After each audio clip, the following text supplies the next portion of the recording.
Hello, Professor Eve. So today I'll be talking about the two paintings that I have chosen. So I chose the painting of the Christ's entry to Brussels by James Ensor and Jen Spring by Edouard Manet in 1881.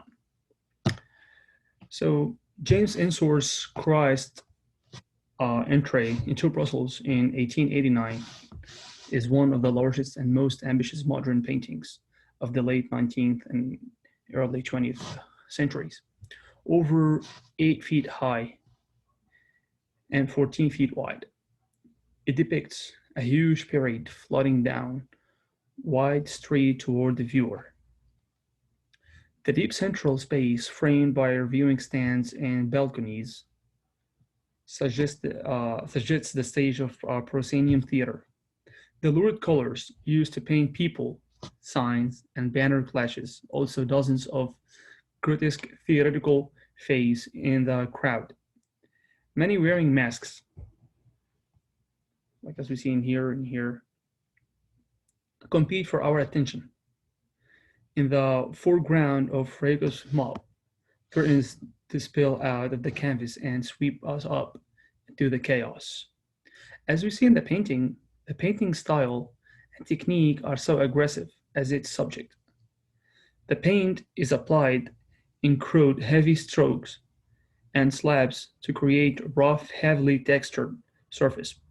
Bright red dominates, and it's accompanied by its complement, green as well. The other primaries, blue and yellow. There's no shading, and the overall effect is flat and poster-like. The colors are brighter and lighter in the background,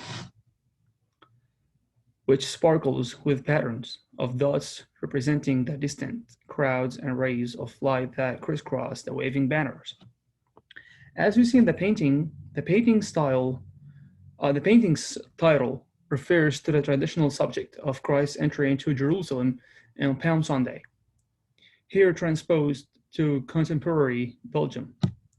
The painting is also reminiscent of the Carnival parades of Mardi Gras, the Christian festival that precedes Lent. The small gold-hulled figure of Christ rides a donkey in the center of the painting's upper portion behind the marching bands. He is surrounded by a small group of masked figures whose long noses point up at him, and he raises his arm in a gesture of blessing. Most of crowds, however, pays no attention to Christ, as we see him here. It's clear that the painting is far from being a religious painting. It pictures Jesus and people around him in an ugly way because it's not referring to any religious matter, especially that Jesus' entry was in Jerusalem, not Brussels. Moreover, as the conservation treatment progressed, and as a variety of technical discoveries were made, it became increasingly evident that the picture has, in fact, firm foundations within decidedly traditional painting's methods. Ensor painted his monumental work on a classic support, a single seamless piece of fine Belgian linen. The canvas was prepared with a traditional lead white priming. The composition was laid out in a great detail by means of an extensive underdrawing that provided a solid underlying structure of the painting. The other painting, it's the Gem Spring by Edouard Manet. It's a very unique painting where the J. Paul Getty Museum paid more than 65 millions for an Edouard Manet painting at an auction Wednesday evening in New York, shattering the record price for the French artist's work and acquiring that the museum said would be on the top that it would be on the top five paintings in the collection.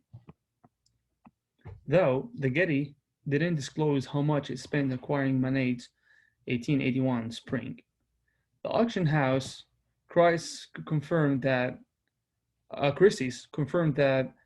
the winning bid, including buyer's premium, was 65,125,000 The previous record for a Manet was 33.2 millions paid for self-portrait with a plate, the Palais in London 4 years ago. Manet intended Spring to be the first in a series of portraits expressing the four seasons through Parisian women. But the artist died in 1883 with only two completed, autumn and spring. The latter is an expression of the season through a portrait of Parisian actress Jeanne de Marsay in floral print and gloves. Spring was one of the very small number of truly landmark masterpieces of the Impressionist period that had remained in private hands, said Timothy Potts, director of the Getty Museum. He said the Manet would become an iconic part of the museum's Impressionist, post-Impressionist gallery. No artist in late 19th century France is more important than this one of his finest painting. It's as simple as that. Now people might ask why this painting is so expensive. Because as we see, is like a woman wearing gloves and a dress. Well, Manet was the first painter to perform the modern life in art. Spring, the painting, is a light, young, and airy painting, quite unlike Manet's darker, more sexually charged and bold painting earlier in his career. Perhaps, given his health issues,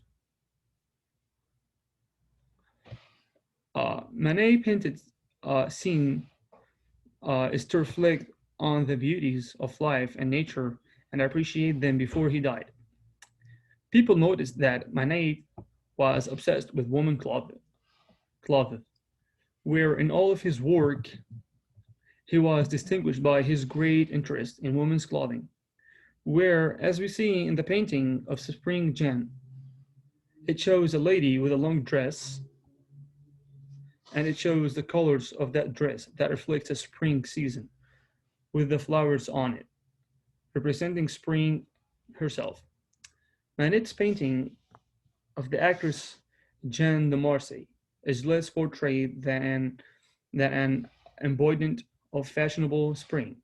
She's not a woman, uh, where the painting, as shown, is a woman. She's a bouquet, truly a visual perform. Sorry, yeah, truly visual perfume. In contrast to a young woman in a round hat, Jan wears an ultra feminine floral day dress compatible to period costume and dresses depicted in fashion plates.